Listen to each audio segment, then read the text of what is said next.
Hello,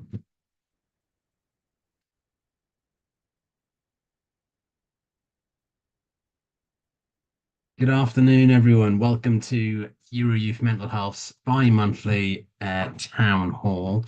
An opportunity, it's a public-facing event, and it's an opportunity for anyone and everyone really with a stake in mental health across Europe to engage with us, hear more about our work, and be involved in our work in that way. Um, so yeah, we've got our usual features today. So we're going to be talking about getting some updates from all of the senior leaders, as well as some updates and news on things going on in Europe. This is live streaming, as is always the case. We tend to, and I'm just in the process of trying to do that, pin and spotlight. There we go. You can spotlight me. So um, yes, so we don't tend to show guests, but if you just in case you are welcome to not have your cameras on. It's obviously lovely to have your cameras on so I can see you so when I'm presenting to people. So welcome. The chat is opened. Um, so feel free to say hello and where you're from and what you're doing. Um, I can just see that someone's mentioned they can't hear me, but I imagine others can. Um, so I don't think there's anything we can do my end unless anyone else can't hear me. Um, but please do let me know, and I'm just quickly check my tech, but it seems to be functioning. So you're currently on the main screen of the Euro Town Hall, 24 opportunity for public to engage. Oh, great. You can hear me now. Fabulous. So without further ado, I'm going to kind of jump in a bit, really. This is so as I mentioned, a public speaking space, so we don't kind of go around asking everyone to introduce themselves, but do feel free to chat.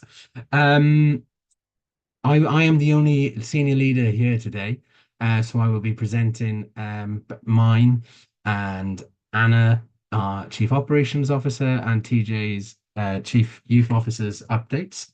We will have a break as well then before the mini webinar on today's topic of why peer support is so important for young people's mental health. Um, so it's going to be a lot of my voice, so apologies for that in advance. But hopefully it doesn't get too annoying. And there will be opportunities for questions or comments. Feel free to put things in the chat. I will be monitoring it. Um, yeah, I'll make sure to see that, and there'll be opportunities where I'll be checking it as well at the end of each segment. So without further ado, I'm going to jump straight in. If you've got any thoughts that you want to like us to cover, or you hope that we cover from the off, again, feel free to put that in the chat now so you don't forget later on. Um, and we'll go from there. So just a reminder to anyone who's, if it's your first town hall, welcome. Um, we are established in 2017 as the only youth-focused Europe-wide mental health non-profit, run by passionate volunteers and a team of with very small staff. So I'm employed 6 days a month to do Euro youth work. Um, and our vision is a Europe in which young people's voices raise up to be heard and acted on, ensuring that young people's opinions and kind of experiences are involved in the setting up and design for services that are meant to serve them, such as mental health support and services. And our mission is that we act in order to raise up young people's voices to promote mental health and support those impacted by mental ill health. So that's just a gentle reminder. Here's the usual kind of update. So I've added a new element which I hope to grow as time goes on. I've just done my brief introduction and welcome. I'm going to do some news and updates of anything that's linked to youth mental health across Europe going forward. You'll have to, it's a new feature, so I often look for this, but it's often not an easy topic to find news about across, like, from a European wide perspective. There's obviously element of certain different things going on in individuals' countries. But as not so much Europe wide. Then we'll do leadership updates. Then we'll have questions, comments. Then we'll have break. Then we'll have a maybe mini webinar with a small element of interactivity, and then we'll finish. We're aiming to finish. This is a 2-hour town hall.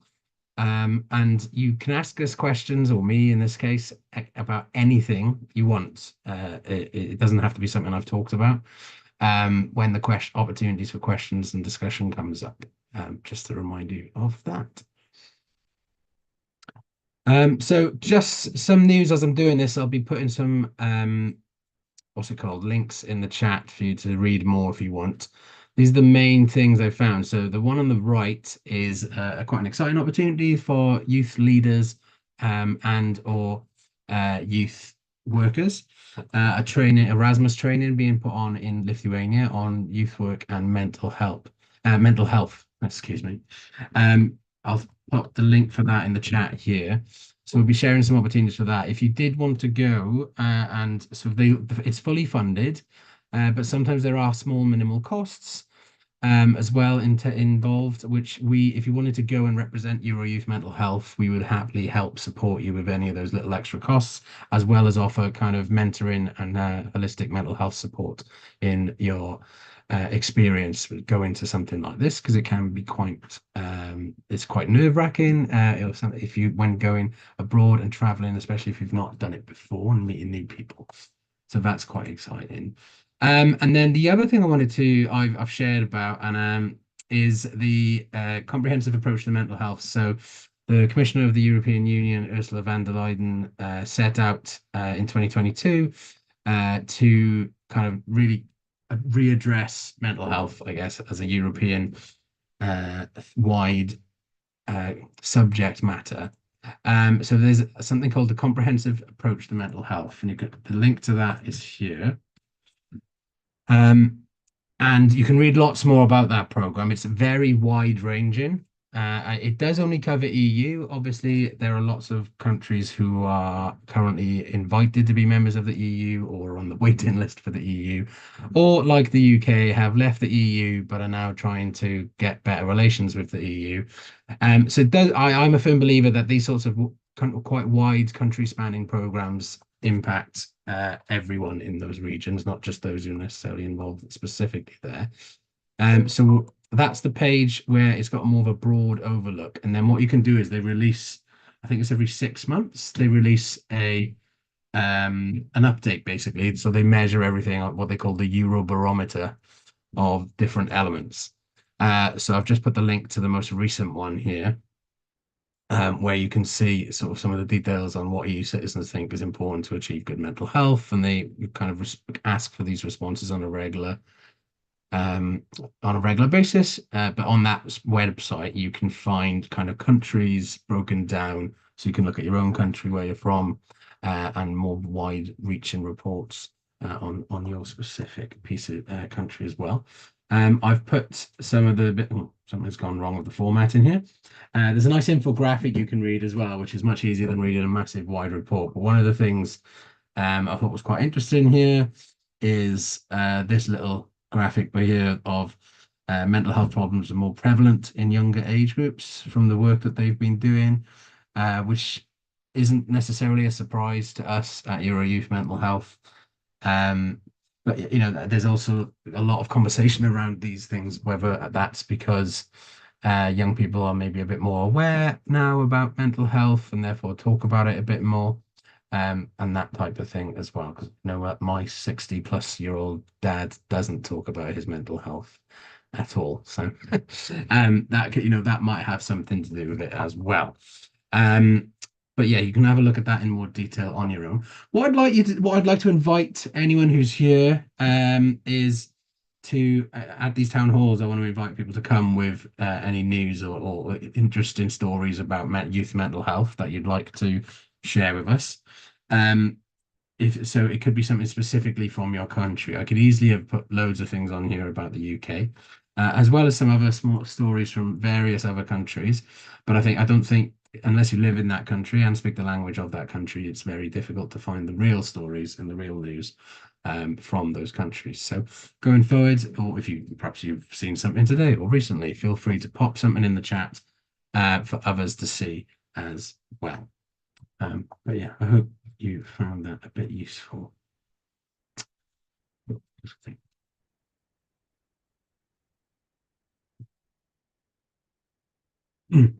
So the senior leadership updates. So I'm CEO, Chief Executive Officer, so this is my update. These are the kind of key things that I'm working on at the moment. So Since the last town hall, we have established a new structure within Euro Youth Mental Health, where we have um, revised our budgets, our project budgets to pay for some overheads of staff roles, as well as kind of project manager roles. So that's now in place. So I've spent a lot of time setting up processes and task management for those teams. So a lot of my work is spent kind of making sure that the people who are now on the sort of payroll know what they're doing, are fitting in well, and having a kind of proper induction, being part of that our organization. Something more interesting. So we were asked to speak. I say we. They contacted myself to ask if someone from our organization wanted to speak at the closing panel at something called the Freedom Drive. So the Freedom Drive is a yearly, let's call it a march slash protest slash event that takes place over 3 days in Brussels every year. And it's led by an amazing organization called the European Network of Independent Living. So it's happening at the end of September. I'm just checking my calendar to remind me of those dates. From the 23rd of September to the 25th. And then on the 25th, I've been invited to speak on a kind of closing panel at the event.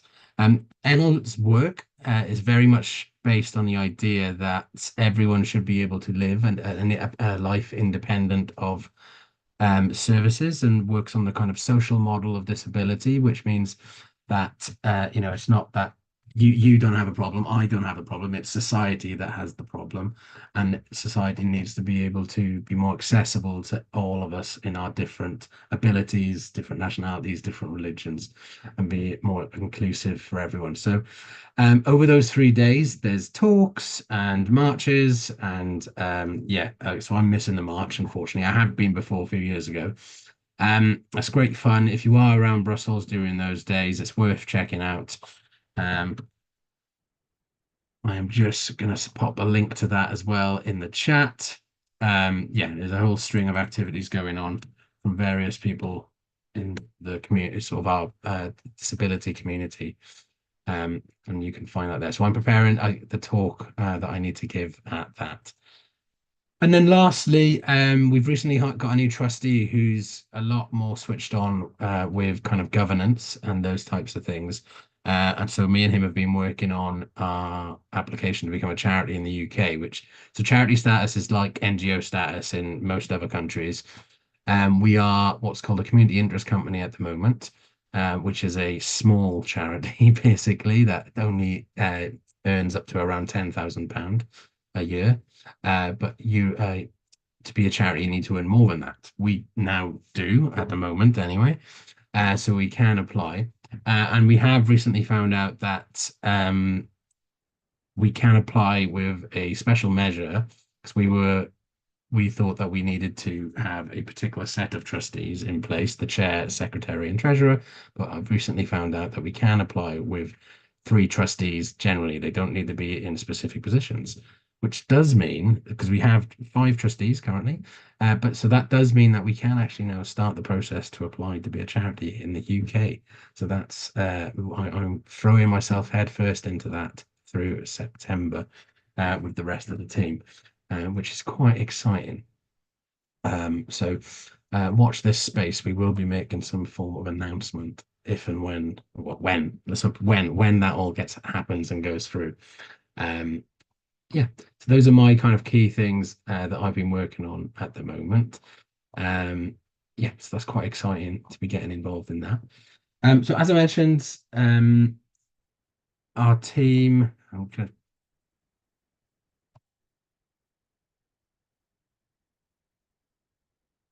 Um,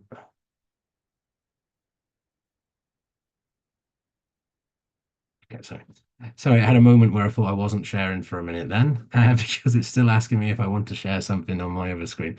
But yes, and I'm aware as well. I know there are some trustees in the space tonight who I've only literally found out this information a day or two ago, which is why I haven't started communicating with you all to figure this stuff out as well.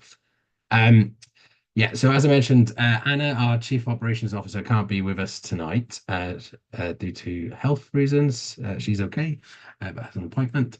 But I have got a video from her, and I'm just going to stop sharing and reshare just to make sure my audio is all set up.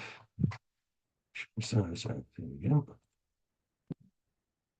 And yeah, I'll just get that video to play for us in a moment. And let's give my voice a rest.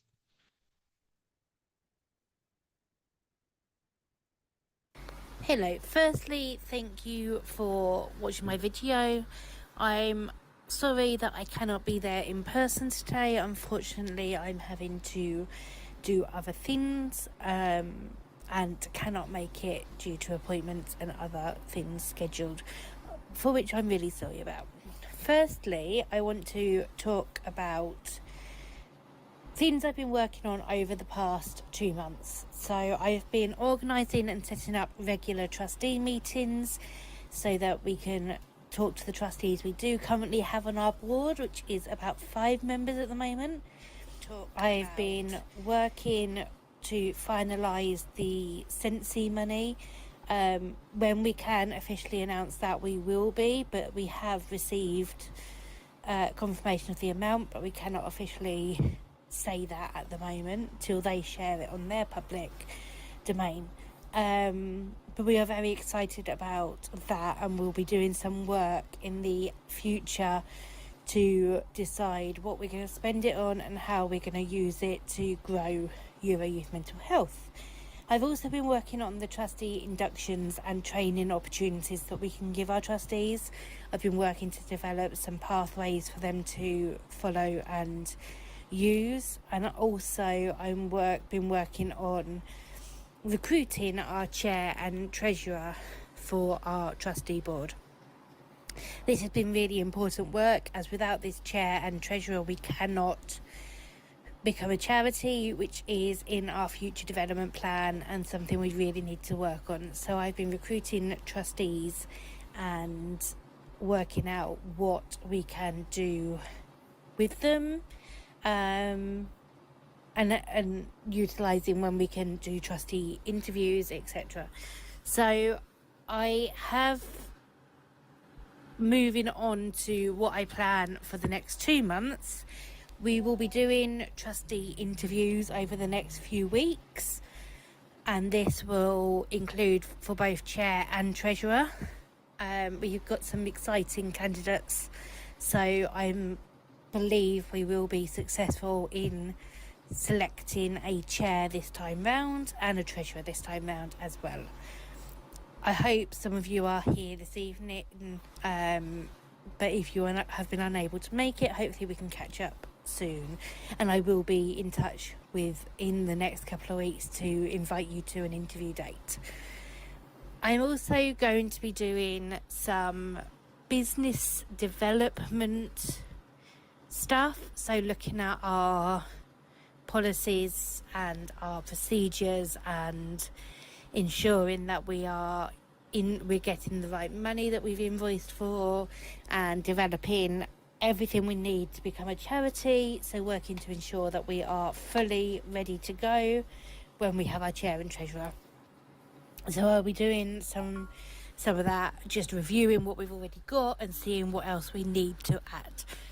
And then finally, I'll be doing again trustee induction to induct the chair and treasurer. Trustee meetings will continue, and also we are planning to do some introductions of our trustees, hopefully some videos and things on our social medias to help them be introduced to all of our young leaders and all of the people we connect with and work with. So hopefully that will be coming out. That will go on our website and our social media pages. So that's what I'm been up to and what I plan to do for the next 2 months. Thank you for listening.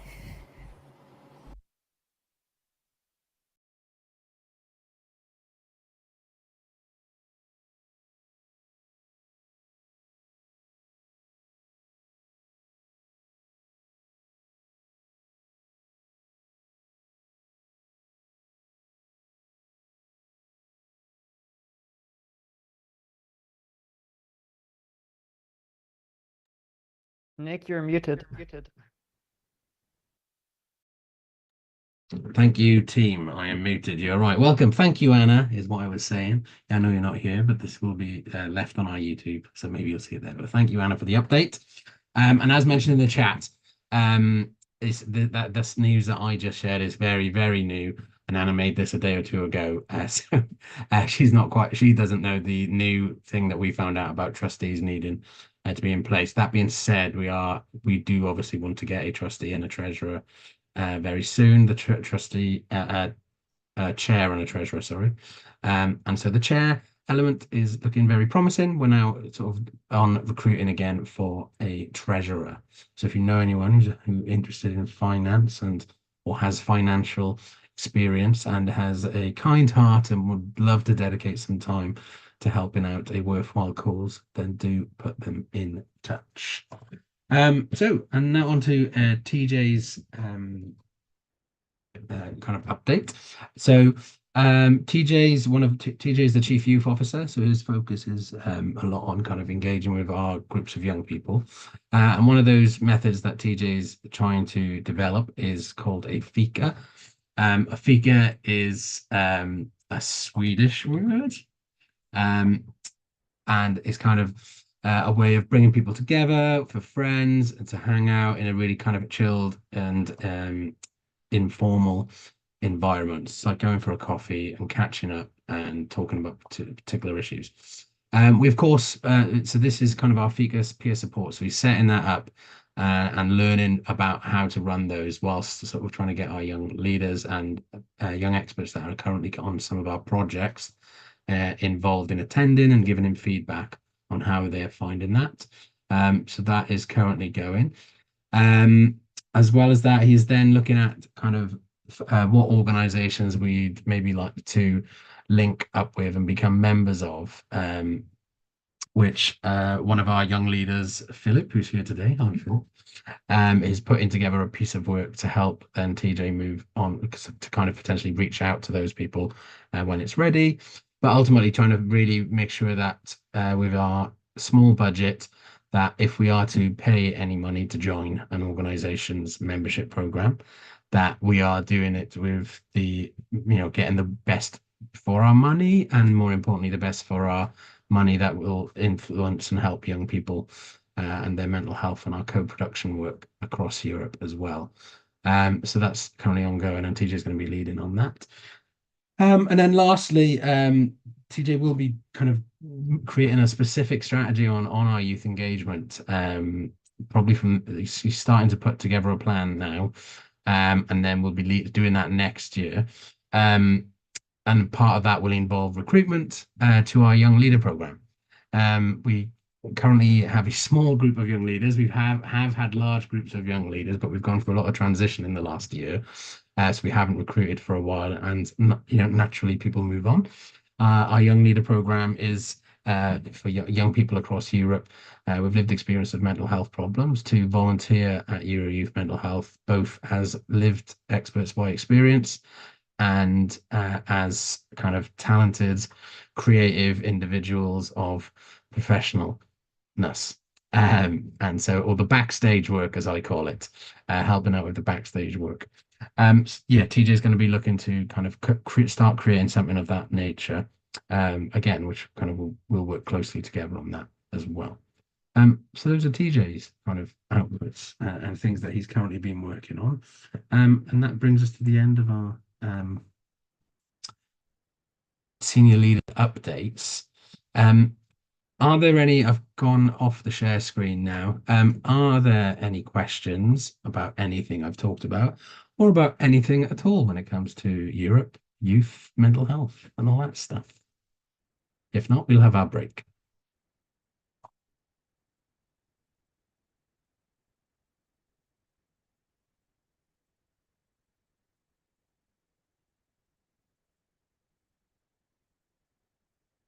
Okay, well, with that in mind, I'm going to reshare my screen so that, as I said, because we're live on YouTube, and we'll just have the break screen up for a bit. So we'll take a 10-minute break here then. So do what you need to do. Get some water, get a break.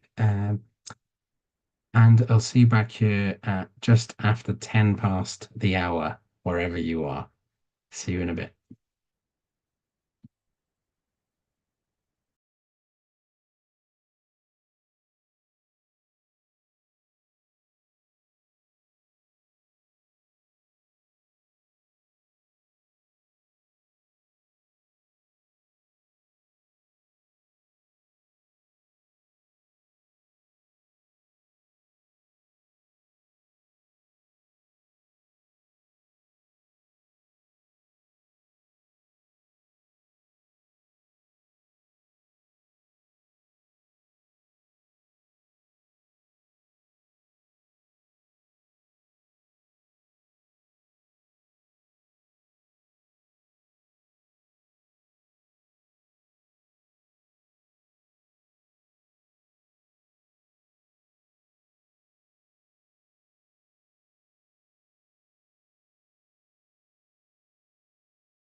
Hmm.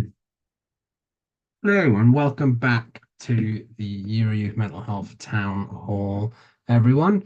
We have moved on to, we're going to have the mini webinar segment of today's session, which is a focus on um, peer support. Now that might mean something different to each of us, and to kick us, which with that in mind, before we jump in, there are enough people in our Zoom space to do an interactive activity to get us going and just to get us thinking about this particular topic. So without further ado, we're going to use something called Mentimeter. If anyone is watching on YouTube after today's event, don't do this because the link and informations will be out of date. This is a live engagement tool. If you are watching now, however, go ahead. I'm just going to share my screen, and this is a tool for digital anonymous engagement. And oh, it's completely blank. Technical difficulties. Oh, there you go.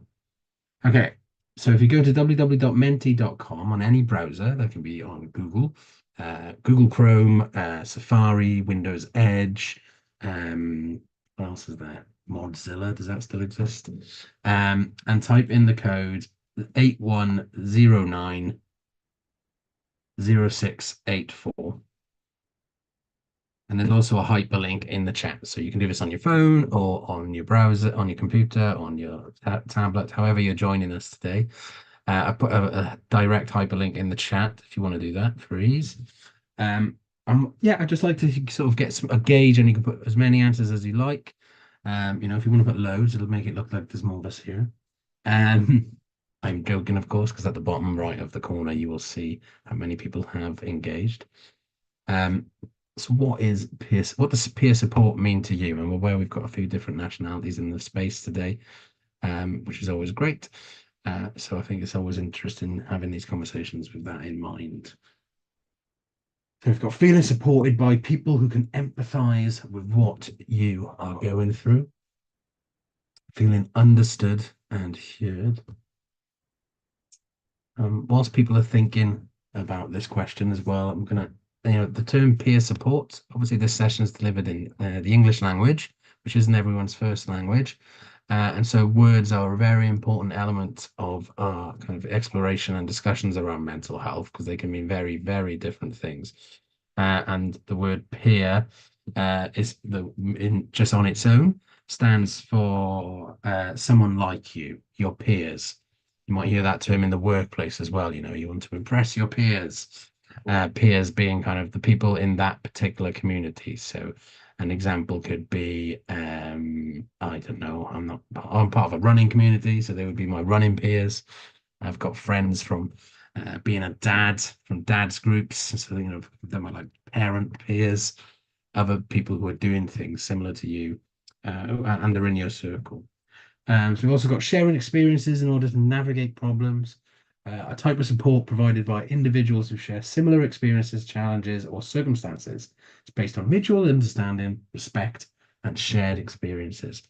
Some fantastic sort of thoughts and responses here. There's no right or wrong answer to this, by the way, as well. And you should be able to do as many answers as you want. I'll just give it another minute, see if anything else comes up. Yeah, feeling support. There's a lot of kind of similarities coming up in the different comments and answers here as well, which is great. And there seems to be a general understanding of what it can mean. Peer support can mean many things, and it can mean many things in different circles as well, and what that might look like. Brilliant. All right, so without further ado, we're going to move straight on into the presentation now then. Or the mini webinars, I'm calling it. So we're very likely to finish a lot earlier than planned today. So just to bear that in mind, everyone. So peer support, why is it so important for young people's mental health? So the reason we were due to have a guest today, but unfortunately they cancelled at short notice due to private matters coming from a different organisation in the Netherlands. they've asked me not to say who because they think they might come back on at another time. Um, but yeah, so I've had to put something together quite quickly. So I'm going to kind of do a light touch on peer support in mental health. So from my own personal experiences as a professional, peer support has become quite a popular method of mental health support for young people, in many guises. You know, peer support can happen naturally. Amongst your friends, you can be supported by your peers without any formal session or time or anything planned. However, what people have been finding is that often young people who are struggling with their mental health get a lot from talking about it with others who have experienced the same thing. As we all know, it's very important to talk about things and to talk in general about our feelings and how things are going as a way of getting it off our chest. Sometimes we just need people to listen. And so peer support is very much, a way of kind of being able to kind of just, it's a lot of it is to do with good listening skills as well.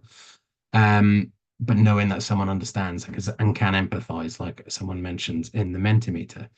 It's become quite popular in the UK. I know there's, as I mentioned, there's a couple of organisations which I mentioned at the end that are doing some work in it. If you do know of others that I've seen short-term peer mental health support projects going on in countries in Europe, but I only know of a few who are kind of that's their key activity. Um, but yeah, so why is it so important to mental health or young people's mental health specifically? So just to clarify, so peer support can range from helping a friend discuss problems through buddying or befriending schemes to a formal one-to-one and a group support session. It includes promoting good mental well-being for all as supporting those with particular problems, and it is definitely not a replacement for specialist support from a mental health professional. Yeah, so the idea is that it's something that can be set up by individuals and eventually, ideally, in an ideal world, led by a peer themselves, which happens in a lot of the cases of these sorts of groups and projects. So, so it might be initially set up by a professional, but then the idea being that you train up one or two young people themselves who feel comfortable enough and are in a healthy enough place to kind of help co-run it and eventually run it themselves with the support, of course, of an infrastructure, whether that's a youth organization, a clinical setting, or others. What I will mention is so these two infographics you are seeing now are two projects that I was involved in that has nothing to do with Euro Youth Mental Health, but through a different project called the Association for Young People's Health. And the reason I have put this on is um, because on both, so these were two pieces of work we did, speaking to young people, a group of young people, very similar projects, a group of young people with type 1 diabetes, asking them what are some of the key elements for them to feel kind of engaged in their health support and healthcare. And the same question to young people diagnosed with epilepsy. And these were specifically in focusing on what was commissioned as marginalized communities, or what we would call global majority kind of communities. So we spoke with LGBTQ groups. We spoke specifically with kind of like Black young men's groups, and made an effort to go to geographical clinics and spaces that have a high percentage of global majority um, ethnic groups as well. But the reason I brought this up is even though these aren't specifically about mental health came up in both of these pieces of work. And I think really rang for me how important mental health is and how it is impacted and always part of our lives. But mainly, so you'll see there's like 5 to 6 key elements on both of these spaces. So for the diabetes one, there's something here about um, understanding communication and building trust. But especially young people want holistic and accessible care, and more awareness needed among peers. So that's around family and things as well. And I think there was a lot of conversation about them wanting to be able to talk more openly about these things with other young people. And then in epilepsy specifically, They were very specific about peer support work, saying that it can feel isolating sometimes and feel excluded because they can't take part in certain activities. And this came up in the diabetes project as well.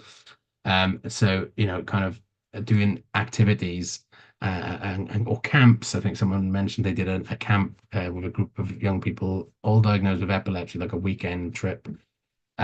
Just because, you need to do regular activities that young people do, whether that's playing a sport, doing a craft or something, but at the same time being able to have conversations about those things that are causing them difficulties. And in these cases, about their diabetes type 1 or about epilepsy and the difficulties it causes them. And yeah, I just thought that was really a telling sign of how important the peer support can be in all aspects of young people's lives, to ensure that they have healthy mental health. Um, so why take part in a peer support group? So this is based on some work we're doing at Euro Youth Mental Health, which I'll talk about in a minute. Um, but the sort of 5 key areas that we think are sort of really important to peer support groups is these. So it can reduce isolation and loneliness. So connecting with others who understand what you're going through is priceless. I think I don't know if you think of any time that you've spoken to someone um, who about a topic that they themselves have also experienced or know what it's like. There's an instant connection and potential elements of bonding there that is different to talking to someone who doesn't know what you're going through. And you can link this to lots of different things. You can link this to work. If no one outside of your work maybe gets what it's like working where you work, other than your work colleagues. So think about it in that same sense. So say, for example, I've got clinical depression. I've got a few friends who are diagnosed with depression as well. And there's something about being able to talk to someone who's had those experiences, but also I know to a certain degree be able to laugh at some of it later on, because when you're in the depths of depression, it's not nice. But being able to reflect back with someone who does get it is a really bonding experience. And also, what's worth noting as well around peer support, how important that was during COVID, for a lot of young people in the mental health communities, um, around social media and stuff. So you hear a lot of negative things about social media, all of it all of it appropriately so. But it helped a lot of young people over COVID, who were feeling isolated and lonely, connect with people and kind of come together. I spoke to a young girl who was a former young leader with Youth Mental Health, who talked about, that she ended up finding an eating disorders chat group on there that was quite positively, that was a positive experience for her and helped her with a sort of situation. So what it also does is it increases knowledge and understanding of mental health. So it helps people learn about different mental health conditions and coping mechanisms, right? You can learn from people who are going through the same thing as you. I've never tried that, and perhaps I'll give that a go. The things you can take away from other people who have gone through or go through similar things to you is it so important. And you're likely to maybe listen to them more because they've gone through that thing as well. I know if my mum's trying to tell me how to look after my depression, as much as I love my mum, I don't really listen, even at the age of 40. And that's just because I'm stubborn. But there is elements of the idea that you don't know what I mean. But whereas if a friend of mine who's I know has had difficulties with depression talks to me and maybe even tells me the same idea, I might listen. Improved communication and interpersonal skills. So, sharing experiences and practicing active listening. So, some of the peer support groups I've been involved in before, I think there is an element of learning to be an active listener that all of us could benefit from time to time. And what that means is a kind of not thinking about what you're going to say next, but just tuning in to what they're saying and just experiencing that in the moment. But also, when I've done peer support groups in the distant past, a lot of them actually, I've found that those who maybe are really struggling with social anxiety, and to be honest, most young people I've worked with tend to take a bit longer coming out of their shell. or being comfortable talking to me or strangers or other young people. And these spaces are perfect space to kind of start developing or regaining the confidence to develop those skills again, to talk to other young people and learn how to maybe reframe your mental health difficulties in a more positive or not necessarily positive, but a more mindful set of thinking. So you feel comfortable talking about it and it doesn't make you feel too uncomfortable or awkward. So it can be really good for that type of thing. Enhance self-esteem and confidence. So when you meet a group of people that are similar minded to you or going through similar things, it helps you feel kind of almost justified and accepted in a group setting. We're social by nature, and so we do bond and seek out some forms of social connection, and these can be really good places for that, to feel supported and valued by others. I've known people who've gone on to be really good friends from peer support groups as well. And lastly, sort of development of coping skills and resilience.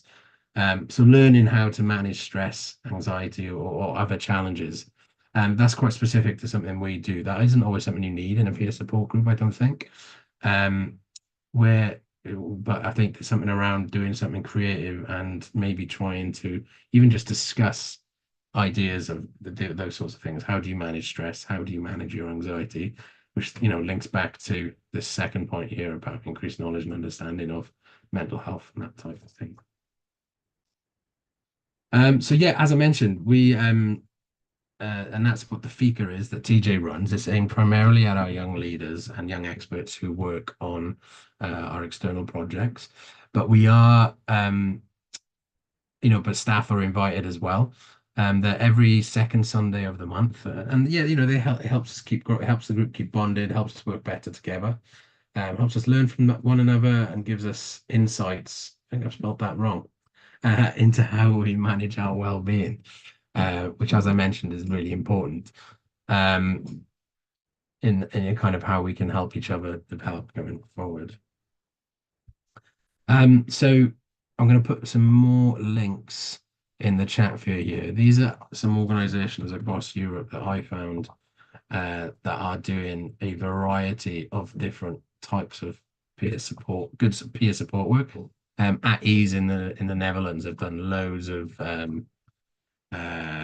what's the word? Academic papers as well on that model if you are interested in that type of thing.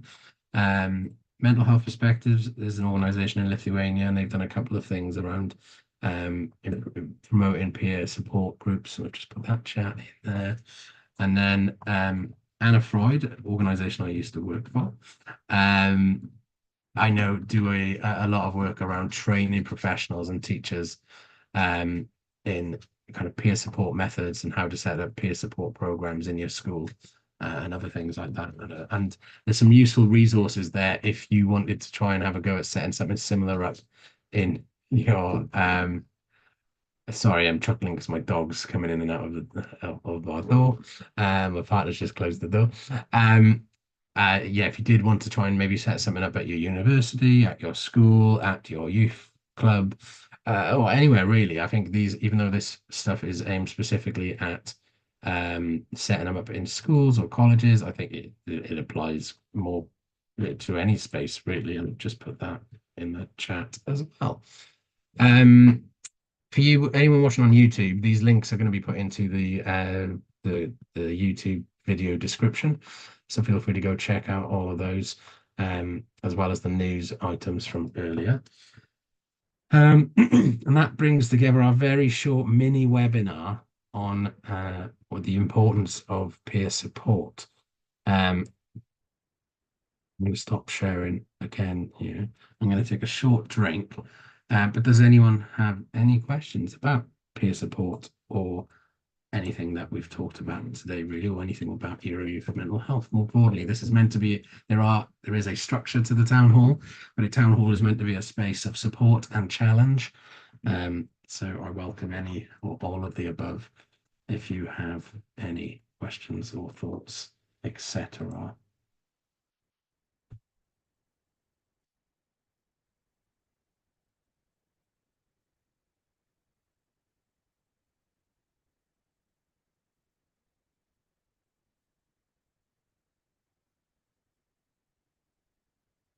Thank you, Eden. Um, I thank you for the kind words in the chat. For those who can't see the chat on YouTube, I will quickly just check if anyone is watching on YouTube. We have two people, but no questions either. That's fine.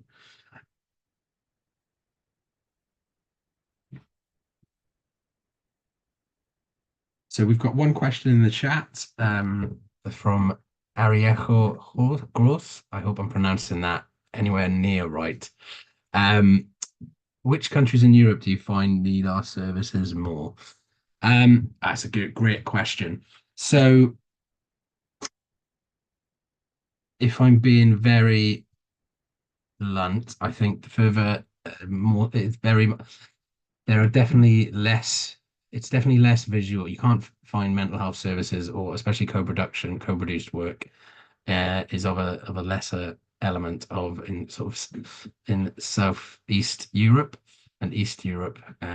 Yeah, those sorts of spaces. So I guess in places like maybe Croatia, and I only use Croatia because I went to Croatia and did my master's there, and I lived there for quite a few months.